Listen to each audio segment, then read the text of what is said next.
Maureen and pumupunta ako sa tinatawag nating Therapy of Love Seminar na ginagawa dito sa UCKG Health Center every Thursday. And I've been faithfully coming kasi ang dami kong bagay na natututunan, lalong-lalo na sa sarili ko. Una sa lahat, nakita ko yung ugat ng mga actions and decisions ko. And dahil doon, nagawa kong resolbahan yung marami sa mga inner issues na meron ako. Also, natutunan ko na pahalagahan yung aking love life and then yung family. Kasi naunawaan ko kung gaano sila ka-importante and kung gaano kalaki yung impact nila, lalo na sa future ko and sa akin. And as well, dito nagawa kong maniwala na possible magkaroon ng isang successful na relationship, hindi lang sa magiging partner ko in the future, pero even sa family ko, sa mama ko, sa papa ko, and sa mga tao na nasa paligid ko. Kaya naman ikaw na nanonood, ine-encourage kita, ikaw na hindi pa nakapunta, o siguro tinigil mo na pumunta. Subukan mo ulit na pumunta sa mga darating na Thursday at naniniwala ako na kapag umupo ka, nakinig at in-apply mo kung ano yung narinig mo, yung changes na nakikita ko sa sarili ko, sa pamilya ko, and sa relationship ko sa mga taong nasa paligid ko, ay makikita mo rin sa sarili mo at sa buhay mo. Okay, so magkita-kita tayo sa isa sa mga Thursday na to. Bye!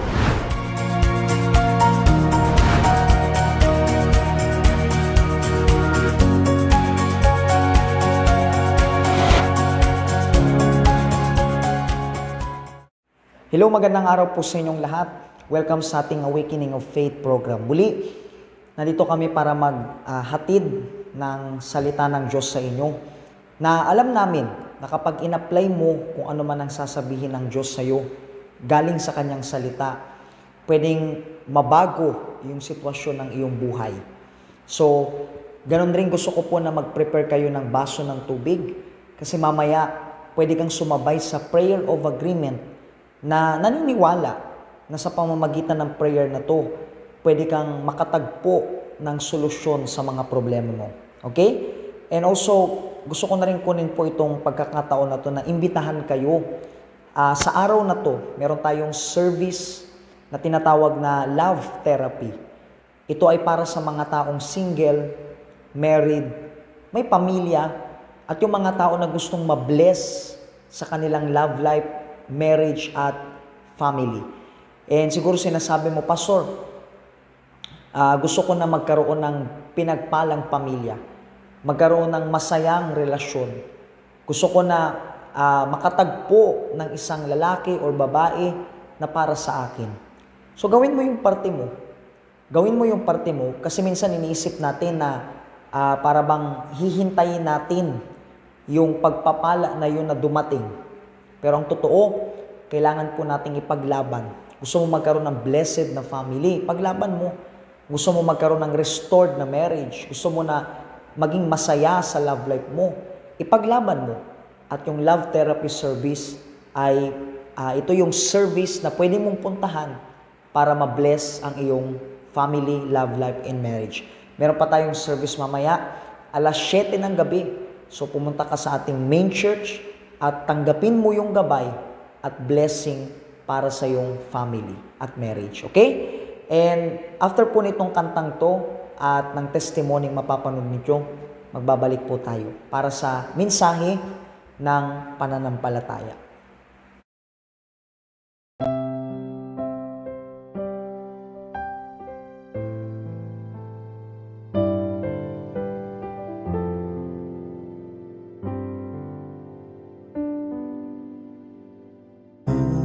Tanging nais ko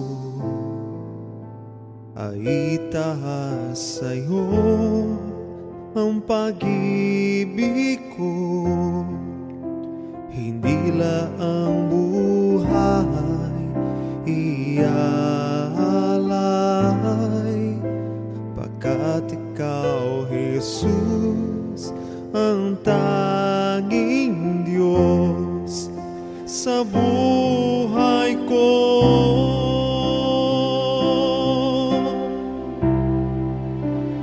Ang maglilikha,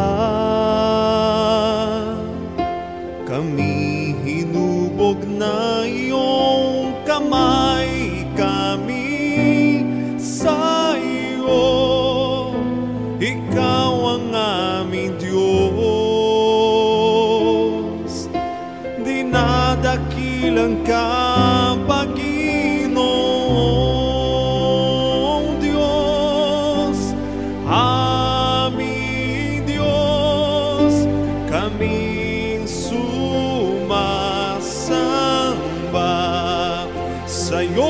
Panginoong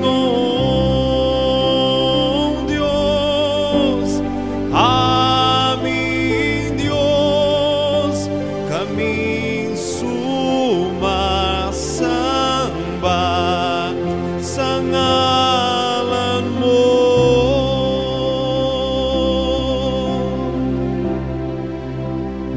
Ang maglilikha,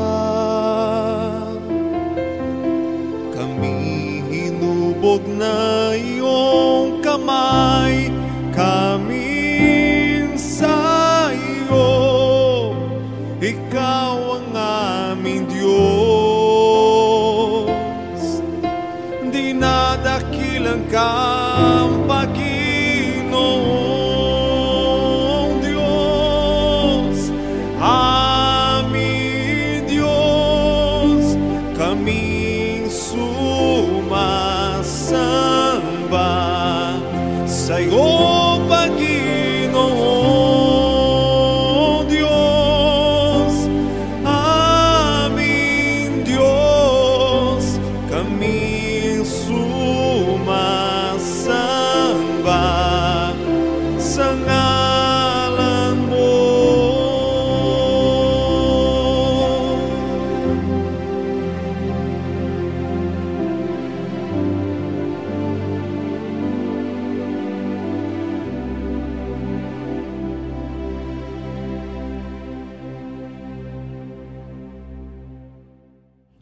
Ako po si Nida Aban. Ang sitwasyon po ng aking asawa ay may addiction po siya sa alak at sigarilyo. At may isang araw, nakatanggap ako ng bad news galing sa kanyang pamilya na sabi na aksidente siya at nakoma dahil sumama siya sa kanyang kainuman sa alak at lumabas sila. So yun, na aksidente sila lahat na nasa sasakyan na yun.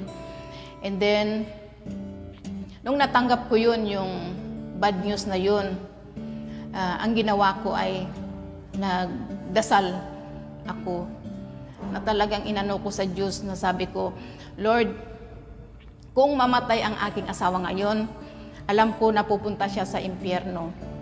So, inas ko siya na bigyan mo siya ng chance siya na mabuhay para sa ganun makakapag-repent siya at bagong buhay siya. And then yung hapon na yun, nakatanggap ulit ako ng tawag na sabi yung kapatid niya na nabuhay siya. Gumalaw na siya, meron na siyang ano. So, ang ginawa ko ay nag-pray ulit ako. Sabi ko, thank you Lord.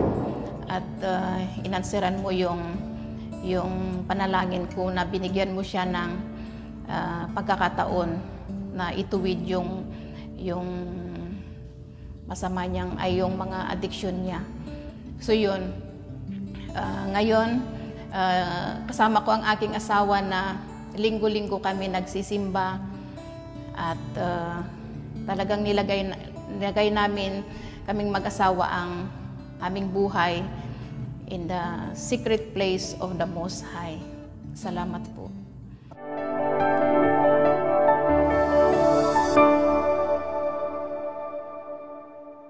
'24 ang magiging best year ng buhay ko. Isang mantra lamang ba ito? O dahil sigurado ka na mangyayari talaga to? Ilang araw na lang, magpapalit na tayo muli ng taon. Lumipas ang mga araw ng mabilis na para bang hindi namamalayan ng lahat. Marami ang tatalon sa paniniwalang tatangkad sila, bibili ng bilog na mga prutas, pampaswerte. At ang sikat na New Year's resolution dahil gusto nilang maging mas better sa susunod na taon. Pero sapat nga bang sabihin lang natin sa sarili nating magiging maganda ang susunod na taon? Magiging maganda ang 2024 para sa iyo kung sisimulan mo ito sa pinakamagandang lugar na naiintindihan na ang Diyos ang pinakamagandang makausap sa mga unang minuto ng bagong taon. inuuna ng Diyos ang inuuna siya. Isipin mo kung paano ang magiging 2024 mo kapag sinimulan mo ito sa kanyang presensya. At ito ang layunin ng New Year's Eve Night Vigil na gaganapin this December 31 alas 10 ng gabi. Kung gusto mong tunay na maging the best ang susunod na taon, tatanggapin mo ang the best mula rin sa Diyos sa night vigil na ito. Direksyon, proteksyon at lakas para abutin ang mga goals na meron ka. New Year's Eve Night Vigil, alas 10 ng gabi dito sa UCKG Headquarters, UCKG Building, General Rojas Avenue, Araneta City, Cubao. At sa lahat ng simbahang universal dito sa Pilipinas. Para sa karagdagang impormasyon ng addresses ng mga branches dito sa Pilipinas, i-access ang aming website.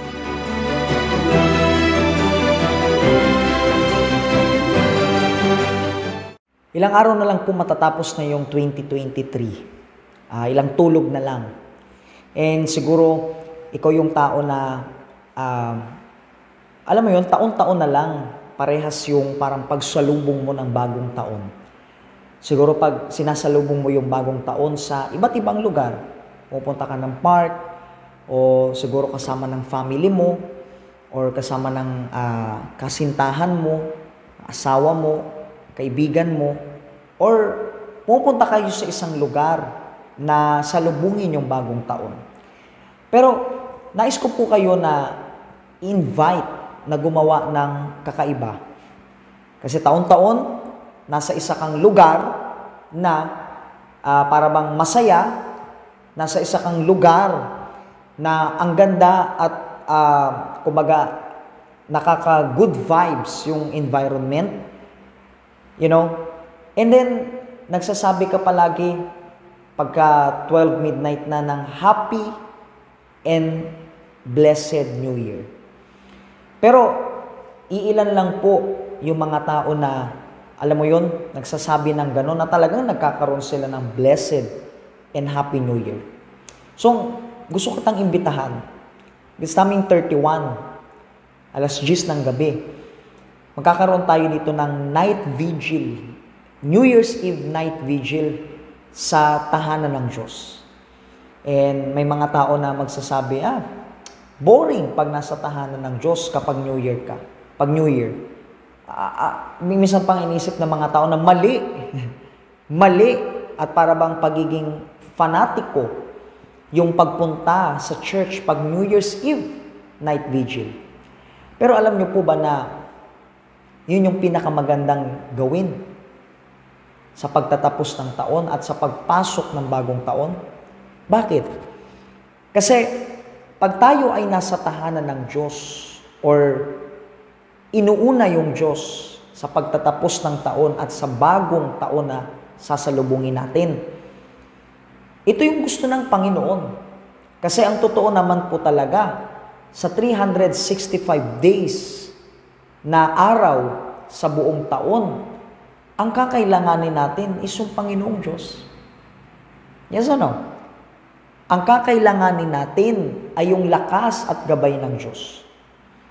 So, nagiging matalino ka lang na kapag New Year's Eve ay inuuna mo yung Diyos, talagang ginagawa mo yung lahat, sinisikap mo na yung unang salita, yung unang pagbati mo ng bagong taon, sa Diyos mo sasabihin. Yung unang pagsabi mo ng I love you, sa Diyos mo sasabihin.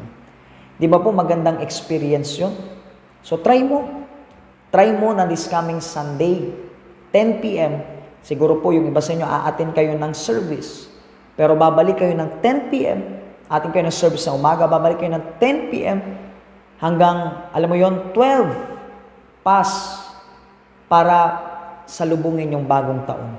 And for sure po, kung gagawa ka ng kakaiba sa pagsalubong mo ng bagong taon, magiging kakaiba rin ang bagong taon mo. Magiging pinagpala, magiging masagana, matagumpay ang iyong taon. Amen? Hindi namin pinapangako na, syempre, puro tagumpay lang. Syempre, may mga pagdadaanan ka rin mga pagsubok. Pero sa pagsubok na yon, sino ang kasama mo? Yung Panginoong Diyos. Okay? That's why this coming Sunday, December 31, magpunta ka at makikita mo yung gabay ng Diyos at pagpapala ng Diyos sa buhay mo at sa iyong pamilya. Okay? So ngayon, gusto ko pong basahin sa inyo ang nakasulat dito sa libro ng Filipos chapter 30 verse 13. No, Filipos chapter 3. Okay, hindi 30. Chapter 3 verse 13. Sabi po dyan ni Pablo, mga kapatid, hindi ko sinasabing naabot ko na ang ganap na buhay. Ngunit, ito ang ginagawa ko ngayon. Kinakalimutan ko na ang nakaraan at pinagsisikapan kong makamtan ang nasa hinaharap. Isa sa problema po kung bakit may mga tao na hindi umuusad sa buhay. Halimbawa, papasok yung bagong taon and nakasalalay sa'yo yung pag-usad ng buhay mo, pag-move forward ng buhay mo, or pagiging stuck or pag-atras ng iyong buhay. Kasi dapat ang mangyari na taon-taon meron tayong makamtan na mga plano, target natin. Pero bakit maraming tao na taon-taon, imbis na makamtan nila yung kanilang mga target, mas lalong nagiging stuck at mas lalong nagiging parabang paatras yung kanilang buhay. So, ang sagot dyan ay, marami kasing mga tao po na hindi pa rin nila nilet go ang kanilang mga nakaraan. Halimbawa, 2022 ay nakaraan na. 2021 ay nakaraan na. Yes or no? At sa mga nakaraang taon na nakalipas na sa'yo, yan ay nakaraan na. Yan ay nangyari na dati. Yan ay, alam mo yun, kumbaga nakalipas na. And yes, meron tayo pong mga good memories, mga dapat natin pong alalahanin palagi, yung mga good. Pero, ang sinasabi kasi dito is, kailangan natin po nakalimutan ang mga pangit na nakaraan. So maybe, ikaw yung klase ng tao na may pangit ka na nakaraan. So wag mo nang dalhin pa yung pangit na nakaraan na to sa bagong taon. Mag-move forward ka na. Gawin mo na yung nararapat. Ibig sabihin, mag-move forward, tumingin lang sa kung ano yung mga plano ng Diyos sa buhay mo. So maybe, ikaw yung klase ng tao na laging gustong ungkatin yung nakaraan. For example, meron kang asawa, and then gusto mo palagi na ungkatin yung nakaraan ninyong mag-asawa. Nakaraan yung pag-aaway, nakaraan yung mga sitwasyon na hindi naging maganda. Hindi tama po yun. Kasi pwedeng magdala yun ng problema sa inyong marriage. Ganon rin, kung ikaw ay halimbawa, meron kang nakaraan sa work mo, sa business mo, nakaraan about sa relationship mo, na napakapangit. At so kung dadalin mo yan sa present na buhay mo, hindi ka talaga makakarating sa kinabukasan na maganda. Kasi parang nagkakaroon ng hatakan. Alam niyo po yun, nagkakaroon ng parang tug of war. Yung nakaraan mo at yung future mo parang hinahatak ka. Pero kung sinasabi mo, I want to let go yung nakaraan ko, pangit na nakaraan ko, and then I want to move forward. Ibig sabihin, magkakaroon ako ng bagong buhay talaga. Halimbawa, sa ngayong taong ito, magkaroon ka na ng bagong buhay. Past is past. Forget your past. Siguro may mga nakapanakit sa'yo. Siguro may mga tao na tinraidor ka. May mga tao na niloko ka. And then you always, seeing yourself na nagiging resident ng nakaraan mo. Alam kong mahirap po nakalimutan at bitawan ng nakaraan. Pero yun nga, we need to move forward. We need to forgive. Diba? We need to, alam mo yun, to start again. Forget yung past. Kasi hindi makakatulong yung alam mo yon, mga pangit na nakaraan natin. Ito ay magdadala lang sa atin ng kahinaan, kalungkutan, pain. So that's why kailangan nating mag-focus sa present and mag-focus rin sa future natin. Amen? So yan yung gusto namin pong sabihin sa inyo. And sa prayer of agreement ngayon, humingi ka sa Diyos ng lakas, humingi ka sa Panginoong Diyos ng tulong para hindi mo na madala yung pangit na nakaraan mo sa bagong taon na darating para sa'yo. Bagong buhay rin dapat. Okay? So pagpalain kayo ng Panginoong Diyos, prepare your water, and tayo ay magpe-prayer of agreement na. Magandang araw sa iyong lahat. Nandito ako sa UCKG Baclar. Gusto ko gawin yung pray para sa inyo. Sa iyo na may kalukutan, depression, at nawala pag-asa sa loob niyo.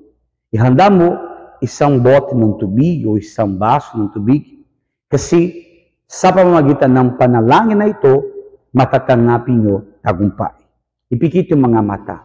Panginoong Diyos, sa pangalan ni Kristo Jesus, na iyong Espiritu Santo dinideklara ko na iyong tagumpay para kung sino na nanonood yung programa na ito.